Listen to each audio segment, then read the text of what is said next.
بسم اللہ الرحمن الرحیم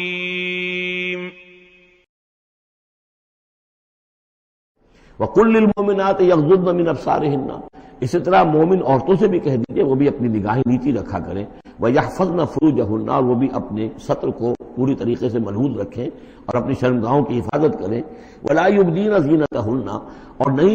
انہیں نہیں چاہیے کہ وہ اپنی زینت اور سنگھار کو ظاہر کریں، إِلَّا مَا ظَهَرَ مِنْهَا، سوائے اس کے کہ جو از خود ظاہر ہو جائے، وَلْيَضْرِبْنَ بِخُمُرِهِنَّ، اور چاہیے کہ وہ اپنے گریبانوں کے اوپر اپنی اوڑھنیوں کے بکل مار لیا کریں، بِخُمُرِهِنَّ عَلَى جُيُوبِهِنَّ، یہ خمرہن جمع ہے خمار کی، خمار کہتے ہیں اوڑھنی۔ ایک دوسرا لفظ جو ہے وہ آئے گا سورہ احزاب میں، ان دونوں الفاظ کو علیحدہ علیحدہ رکھیے۔ تو یہ ہے کہ اپنے گریبانوں کے اوپر گویا کہ یہ بھی پرانا ہمیشہ سے لباس، عورت کے لباس میں اوڑھنی بھی تھی اور عورت کے لباس میں چادر بھی تھی۔ چادر وہ لے کر نکلتی تھی جب گھر سے باہر جاتی تھی، اور اوڑھنی وہ رکھتی تھی جبکہ گھر کے اندر ہوتی تھی۔ یہی جو ہماری تہذیب کے اندر ہے، یہ عرب کی تہذیب میں پہلے بھی تھا۔ چہرے کا پردہ نہیں تھا عرب میں، چادر وہ لے کے جاتی تھی تو چادر اپنے اوپر ڈالتی تھی، اور مرد بھی چادر کے بغیر نہیں ہوتے تھے، نہ کوئی مرد بغیر چادر کے نہ عورت،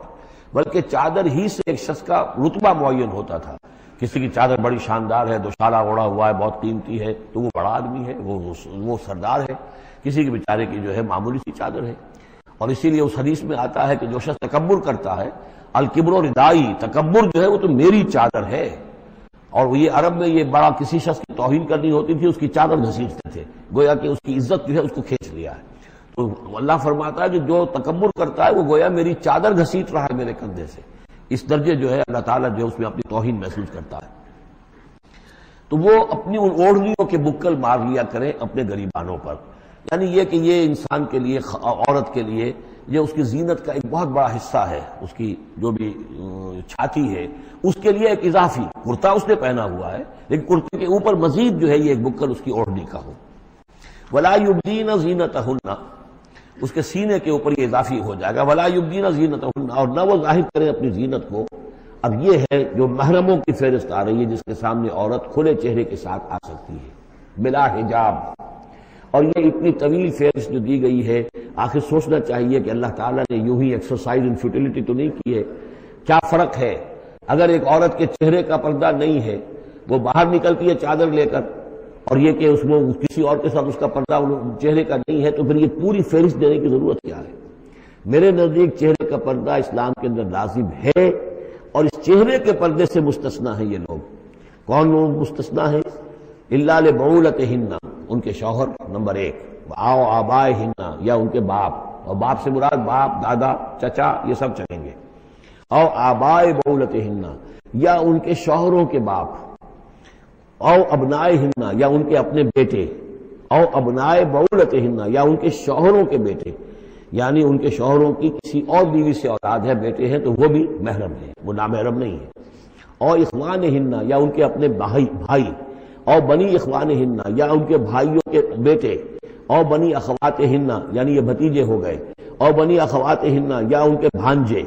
او نسائہن، یا ان کی عورتیں، اپنی عورتیں، جان پہچان کی عورتیں، عام عورتیں نہیں، نسائہن، او ما ملکت ایمانہن،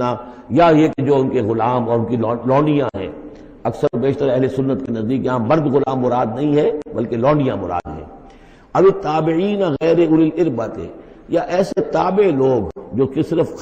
خدمت گار ہیں، بعض اوقات ہوتا ہے خاندانی طور پر جو ہے وہ خدمت گار کرنے والے ہیں، باپ بھی کہیں ملازم تھا اسی گھر میں، اب اس کی اولاد بھی وہیں پر ہے، وہ بھی کام کر رہی ہے، بچپن سے وہیں پلے ہیں۔ ایسے لوگ ہوتے ہیں کہ جن کو واقعتاً پھر اس گھر کی خواتین سے اس طرح کا خیال کبھی نہیں آ سکتا کہ ان کے بارے میں وہ کوئی بری بات سوچیں۔ ابھی تابعین غیر اولی الاربۃ، یا وہ تابع کہ جو کہ کوئی غرض نہیں رکھتے اس قسم کے معاملات سے، من الرجال، مردوں میں سے۔ اب الطفل الذین لم یظہروا علی عورات النساء، یا وہ لڑکے کہ جو ابھی عورتوں کے جو مخفی معاملات ہیں ان سے واقف ہی نہیں، ابھی وہ جنسی جو بھی باتیں ہیں ان سے واقف نہیں ہیں۔ ولا یضربن، یہ اب یہ فہرست مکمل ہو گئی، یہ ہیں محرم لوگ جن کے سامنے عورت بغیر چہرے کے پردے کے آ سکتی ہے۔ باقی یہ کہ زینت جو خود بخود ظاہر ہو جائے، اب ظاہر ہے کہ آپ نے چادر بھی لی ہوئی ہے، کسی خاتون نے برقع بھی اوڑھا ہوا ہے، لیکن اب کسی کا قد ہے، ماشاءاللہ وہ قد ایسا ہے، سر قد ہے کوئی خاتون، تو وہ کہاں چھپائے گی اس قد کو؟ وہ تو ظاہر ہو جائے گا۔ جسم متناسب ہے، اب وہ جسم تو ظاہر ہو جائے گا۔ اس اعتبار سے ما ظہر منہا کو لوگوں نے لے لیا چہرے کے لیے، یہ بالکل غلط ہے۔ چہرے کا تو پردہ میرے نزدیک لازم ہے،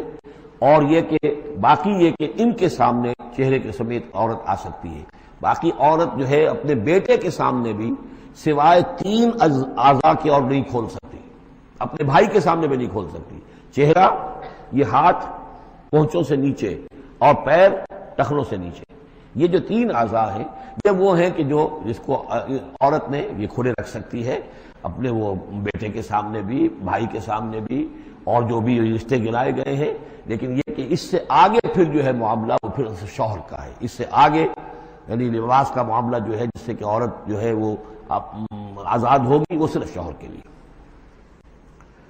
وَلَا يَضْرِبْنَ بِأَرْجُلِهِنَّ لِيُعْلَمَ مَا يُخْفِينَ مِنْ زِينَتِهِنَّ، اور نہ ایسا ہو کہ وہ اپنے پاؤں مار کر چلے، کوئی زیور جو ہے پاؤں میں پہنا ہوا اس کی جھنکار ہو تاکہ لوگ جو ہے ادھر متوجہ ہو جائیں۔ لِيُعْلَمَ مَا يُخْفِينَ مِنْ زِينَتِهِنَّ، تاکہ لوگوں کے علم میں آ جائے کہ کیا انہوں نے چیز چھپائی ہوئی ہے اپنی زینت میں سے، کیا زیورات پہنے ہوئے ہیں۔ وَتُوبُوا إِلَى اللَّهِ جَمِيعًا أَيُّهَا الْمُؤْمِنُونَ، اور اے اہل ایمان سب کے سب مل کر اللہ کی جناب میں توبہ کرو، لعلکم تفلحون، تاکہ تم فلاح پاؤ۔ یا ایھا النبی قل لازواجک وبناتک ونساء، اب یہ پردے کا اگلا حکم آ رہا ہے۔ ایک تو یہ کہ گھر میں رہو، گھر پہ پردہ ہونا چاہیے،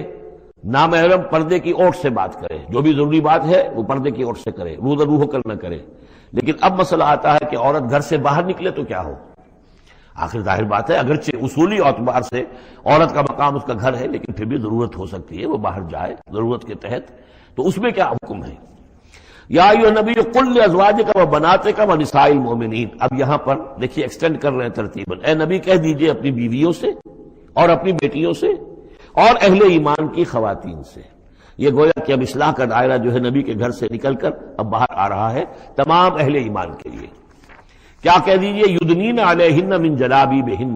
وہ اپنے اوپر لٹکا لیا کریں اپنی بڑی چادروں کا ایک حصہ۔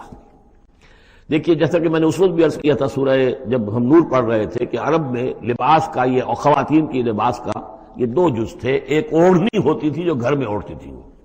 جیسے اب بھی ہمارے اوڑھنے کا تصور ہے، اس کو کہتے ہیں خمار،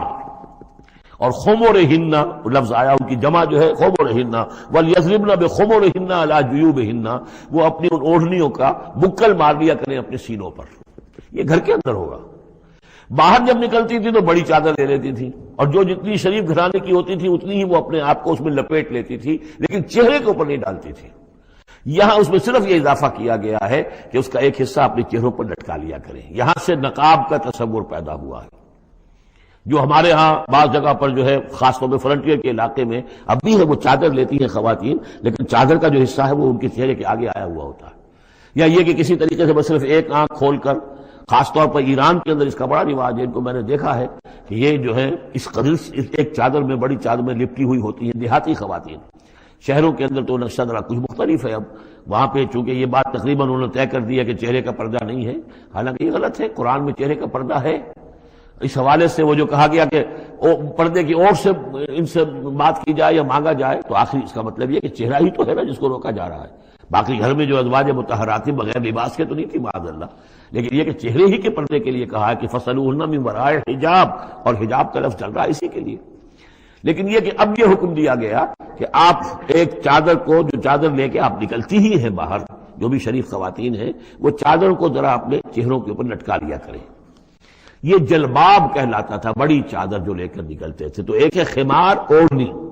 جس کی جمع ہے خمرہن، خمر،